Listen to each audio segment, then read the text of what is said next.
मित्रांनो, श्री स्वामी समर्थ. कसे आहात सगळे? छानच असाल अशी मी अपेक्षा करते. तुम्हाला व तुमच्या गोड परिवारात आजचा दिवस आनंदात जो ही स्वामींच्या चरणी प्रार्थना करते. मित्रांनो, तुळशी विवाह कथेबद्दल मी तुम्हाला संपूर्ण माहिती सांगणार आहे, त्यामुळे संपूर्ण व्हिडिओ शेवटपर्यंत पहा. मित्रांनो, कार्तिक महिन्यातल्या एकादशीच्या या दिवशी भगवान विष्णू व माता तुळशीचा विवाह केला जातो. असं मानलं जातं की या दिवशी भगवान विष्णू हे जागृत होतात व धर्तीवर पुन्हा एकदा मंगल कार्याची सुरुवात होते. यानंतर सगळ्या शुभकार्यांना सुरुवात होते. तुळस ही एक झाड नसून देवी लक्ष्मी स्वरूप आहे. तिच्यामध्ये वास आहे. मित्रांनो, पवित्रतेचा, प्रामाणिकतेचा तिचं पूजन केल्याने घरात सुख समृद्धी नांदते. तिच्या आशीर्वादाने सौभाग्य, सुख, समृद्धी नांदते. अखंड सौभाग्य प्राप्त होते. तिच्या आशीर्वादाने सौभाग्य टिकून राहते. मित्रांनो, आजही मी तुम्हाला सांगणार आहे की तुळशी विवाहाची एक अद्भुत कथा. ती केवळ श्रद्धेची नाही, प्रेम, त्याग, भक्तीची आहे. मित्रांनो, ही पवित्र कथा तुम्ही शेवटपर्यंत आहा आणि जर चॅनेलवर नवीन असाल तर प्लीज सबस्क्राईब करायला विसरू नका. तर मित्रांनो, सुंदर अशी तुळशीची पवित्र कथा आपण ऐकूया. तुळशी मातेचे खरे नाव वृंदा होते. वृंदा मातेचा जन्म हा राक्षस कुळामध्ये झाला होता. वृंदा ही भगवान श्री हरी विष्णूंची परम भक्त होती. तिची भक्ती खूप अतुलनीय होती. लहानपणापासूनच वृंदा ही भगवान श्री हरी विष्णूंची भक्ती करत असे. मित्रांनो, वृंदा ही लग्नायोग्य झाली. त्यावेळी तिचा विवाह जालिंदर नावाच्या राक्षसाबरोबर झाला. वृंदा भगवान विष्णूंची परम भक्त होतीच, पण त्याचबरोबर मित्रांनो, पतिव्रता देखील तेवढीच होती. आपल्या पतीवरती एकनिष्ठेने प्रेम करणारी होती. तिच्या भक्तीमुळे आणि पूजेमुळे तिचा पती हा अजेय होता. त्याला कोणीही हरवू शकत नव्हतं. त्याच्या शक्तीचा त्याला गर्व झाला, अभिमान झाला. तो स्वार्थी झाला आणि या जालिंदर राक्षसाने स्वर्गावर आक्रमण केले. त्याने स्वर्ग जिंकला, आक्रमण केले व त्याने स्वर्गातील देवांना, देवकन्यांना बंदी केले व तो स्वर्गाचा अधिपती राजा बनला. सगळे देव भयभीत झाले. मित्रांनो, घाबरले आणि भगवान विष्णूंना शरण गेले. विष्णुदेवांना सगळी हकीकत सर्व देवांनी सांगितले. तर मित्रांनो, देवा या सृष्टीला तिन्ही लोकांना वाचवण्यासाठी या जालिंदर राक्षसाचा वध केला पाहिजे, असं सर्व देवांची मागणी श्री विष्णूंना झाली. भगवान विष्णू हे अंतर्ज्ञानी भगवंताने ओळखले होते, कारण ह्या गोष्टी भगवंताने अंतर्मनाने ओळखल्या होत्या. जालिंदर राक्षसाला मारायचे असेल तर जालिंदर राक्षसाची पत्नी वृंदा हिचे पतिव्रत भंग केले पाहिजे. आणि श्री विष्णू हे जालिंदरचे रूप घेऊन वृंदा मातेच्या समोर आले आणि पाहतो तो काय, माता वृंदेने डोळे मिटलेले विष्णूचा जप करत माझे पती विजयी होऊन येतील या आशेने ती पूजा करत होती.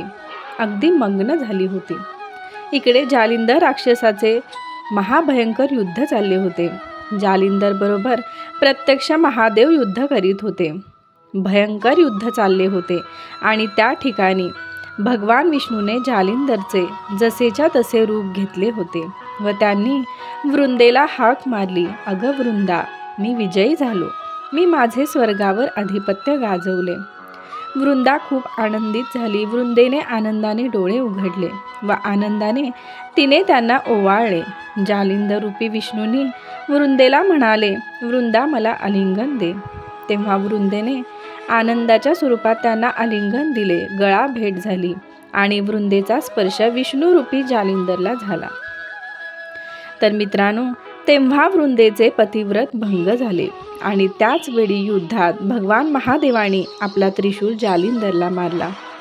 तेव्हा जालिंदरचे शिर सरळ जालिंदरच्या महालासमोर पडले. मोठा आवाज झाला, वीज कडाडली. वृंदेने पाहिलं तर महालासमोर जालिंदरचे शिर आणि विजयपती हे असं कसं. वृंदेने जेव्हा पाहिलं ना, तर महालासमोर जालिंदरचे शिर पडले आहे आणि इकडे विजयपती हे असं कसं. परंतु त्या क्षणी भगवंत श्री विष्णू आपल्या मूळ रूपात आले. वृंदेला समजले भगवान विष्णूने आपल्याबरोबर छल केला, कपट केले. हे तिला समजले. ती भयंकर चिडली. तिच्या डोळ्यातील अश्रू थांबेना. ती भगवान विष्णूंना म्हणाली क्रोधित स्वरूपात की नाथ, मी संपूर्ण जीवन तुमची मनापासून सेवा आराधना केली, अगदी पवित्र मनाने केली, आणि त्याचे फळ तुम्ही मला असे का दिलेत? या ठिकाणी श्री विष्णूंनी काहीही उत्तर दिले नाही. ते स्तब्ध राहिले. ते काहीही बोलू शकले नाहीत. वृंदा म्हणाली, तुम्ही दगडासारखा व्यवहार माझ्याबरोबर केलात, म्हणून मी तुम्हाला शाप देते की तुम्ही एक दगडाची शिळा व्हाल. त्यामुळे त्वरित श्रीहरी विष्णू हे शिळा झाले. बघा मित्रांनो, एका पतिव्रतेच्या शापाची ताकद एवढ्यावरच थांबली नाही. तुम्ही मला पतिवियोग दिला, त्याच प्रकारे तुमच्या पत्नीचे श्री महालक्ष्मीचे छलपूर्वक हरण होईल. यामुळे तुमचा वियोग होईल. यासाठी तुम्हाला मृत्यूलोकात जन्म घ्यावा लागेल. ते म्हणजे प्रभू श्रीराम रूपी श्री महाविष्णूंनी जन्म घेतला होता. तेव्हा सीतेचे हरण रावणाने केले. तेव्हा प्रभू श्रीराम व सीतेचा वियोग झाला होता. परंतु या ठिकाणी श्री विष्णू जेव्हा शिळेच्या रूपात गेले तेव्हा संपूर्ण सृष्टीचे संतुलन बिघडले. मित्रांनो, पृथ्वी हलू लागली, दुभंगू लागली. अशा वेळी संपूर्ण देवलोक, देवी देवता, मृत्यूलोक वृंदेला आळवू लागले. वृंदा रागाच्या भरात दिलेला शाप मागे घे. संपूर्ण सृष्टी अशांत झाली आहे, दुभंगली आहे. तेव्हा वृंदेला त्याचे ऐकावे लागले व वृंदेने भगवंतांचा शाप मागे घेतला. आणि वृंदा त्यानंतर आपल्या पतीचे शिर धड घेऊन सती गेली. वृंदेचे शरीर भस्म झाले व त्या ठिकाणी राख झाली आणि त्या राखेतून एक रोप उगवले. मित्रांनो, आणि भगवंतांनी त्याच रोपाचे नाव तुळस असे ठेवले व तुळशीला वरदान दिले. मित्रांनो, की तुळस ही पवित्र आहे, जी पतिव्रता या पवन पावन तुळशीची रोज पूजा करेल, अगदी मनोभावे, अगदी मनापासून तिची पूजा करेल, प्रार्थना करेल, दीप ज्योत लावेल, अखंड सौभाग्याची तिला प्राप्ती होईल. तुळशीशिवाय मी प्रसादही ग्रहण करणार नाही. श्री विष्णू या ठिकाणी म्हणाले, माझ्या शालिग्राम रूपात तुळशीबरोबर माझा या ठिकाणी विवाह होईल. म्हणून हजारो वर्षे झाले आपण शालिग्राम रूपात असलेल्या भगवान श्री विष्णूंची व तुळशीचा विवाह करतो व देव उठणी एकादशी दिवशी व एकादशीच्या पुढील 2-3 दिवस श्री विष्णू व तुळशीचा विवाह केला जातो. ही सुंदर अशी अद्भुत कथा मित्रांनो मी तुम्हाला सांगितली आहे. तुळस ही परम पवित्र आहे. मित्रांनो, तुळशीसमोर आपण रोज अगरबत्ती व तुपाचा दिवा लावला पाहिजे. तुपाचा नसेल तर अगदी तेलाचा तरी दिवा लावला पाहिजे. तुळस कधीही तोडू नये. तुळस ही एकादशी दिवशी तर तोडूच नये. तुळशीची व्यवस्थित रोज काळजी घ्या. तुळस ही परम पवित्र आहे. तुळशीसमोर भांडण करू नये. तुळशीसमोर अस्वच्छता ठेवू नका, कारण तुळशी ही महालक्ष्मी स्वरूप आहे. तुळस ही आपल्या घराचे संरक्षण करते, आलेले संकट आपल्या अंगावर घेते.